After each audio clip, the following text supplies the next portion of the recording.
Kuwait లో పవిత్ర రంజాన్ మాసం సందర్భంగా యూసఫ్ కార్గో వారు స్పెషల్ ఆఫర్లు ఇస్తూ ఉన్నారు.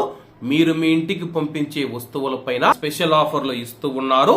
ఎటువంటి పోర్ట్ ట్యాక్స్ కానీ, ఇన్సూరెన్స్ కానీ, డాక్యుమెంట్ కానీ మరియు ప్యాకింగ్ ఛార్జీలు లేవు. ఏ కార్గో మరియు సి కార్గో కలదు.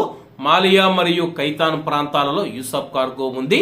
ఇంకెందుకు ఆలస్యం, స్క్రీన్ మీద కనపడే నెంబర్లకు వెంటనే సంప్రదించండి. నమస్తే అన్న, అందరికీ నమస్కారం. ఇటీవల కాలంలో కువైట్ లో మనం చూసుకుంటే ప్రవాసులను లక్ష్యం చేసుకుని కొంతమంది పోలీసుల వలె నటిస్తూ దొంగతనాలకు పాల్పడుతూ ఉన్నారు. హవల్లీ ప్రాంతంలో ప్రవాసులు ఉన్న ఇళ్లల్లోకి, రూములలోకి వెళ్లి వాళ్ళను బెదిరించి మిమ్మల్ని కువైట్ దేశం నుంచి బహిష్కరిస్తామని చెప్పేసి వాళ్ళను బెదిరించి వాళ్ళ దగ్గర నుంచి డబ్బులు మరియు విలువైన వస్తువులు దోచుకుంటూ ఉన్నారు. అలాగే దీనికి సంబంధించి ఇటీవల కొంతమంది ప్రవాసులు కూడా పోలీస్ స్టేషన్ లో ఫిర్యాదు చేయడంతో వాళ్ళను అరెస్ట్ చేసేందుకు, దొంగలను పట్టుకునేందుకు పోలీసులు అయితే దర్యాప్తు చేస్తూ ఉన్నారు.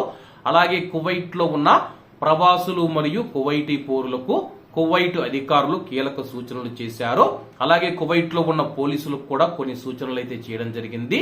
కువైట్ దేశంలో ఎవరైతే తనిఖీలు చేపడుతూ ఉన్న పోలీసులు ఎవరైతే ఉన్నారో వాళ్ళు తప్పకుండా తమ యొక్క ఐడెంటిటీ కార్డు ఏదైతే ఉందో, ఐడి కార్డు, దానిని ప్రజలకు కనిపించే విధంగా తమ యొక్క మెడలో ధరించాలని చెప్పేసి కువైట్ అధికారులు స్థానిక మీడియాకు తెలిపారు.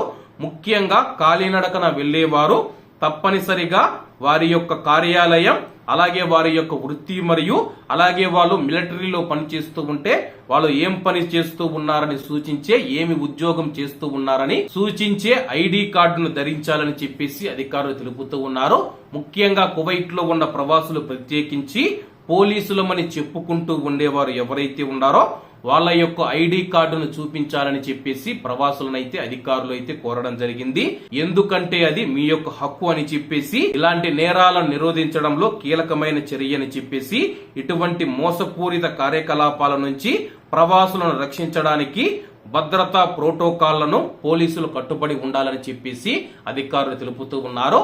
ప్రస్తుతం కువైట్ లో ఉన్న ప్రవాసులు ఎవరైతే ఉన్నారో మీరు ఒంటరిగా నడుచుకుంటూ వెళుతూ ఉన్నప్పుడు ఎవరైనా పోలీసులమని మీ దగ్గరికి వస్తే కానీ ముందుగా వాళ్ళ యొక్క ఐడెంటిటీ కార్డు చూపించాలని చెప్పేసి అధికారులు అడుగుతూ ఉన్నారు.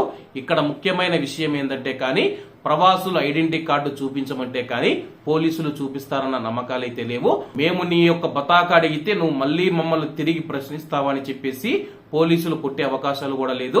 కొంతమంది మంచి వాళ్ళు ఉంటారు, కొన్ని సందర్భాలలో ఇలా కూడా జరిగే అవకాశం ఉందని చెప్పేసి కొంతమంది ప్రవాసులు అయితే తెలుపుతూ ఉన్నారు. ఏది ఏమైనా సరే కువైట్ లో ఉన్న పోలీస్ అధికారులు ఎవరైతే ఉన్నారో తమ యొక్క ఐడి కార్డును తనిఖీలు చేసే సమయంలో మెడలో ధరించాలని చెప్పేసి అధికారులు ఆదేశాలు జారీ చేశారు. మరి ఇది ఎంతవరకు విజయవంతమవుతుందో వేచి చూడాల్సి ఉంది. కాబట్టి అందరూ బాగుండాలి, ఎందులో మనం ఉండాలి. అందరికీ నమస్తే అన్న, జై హింద్.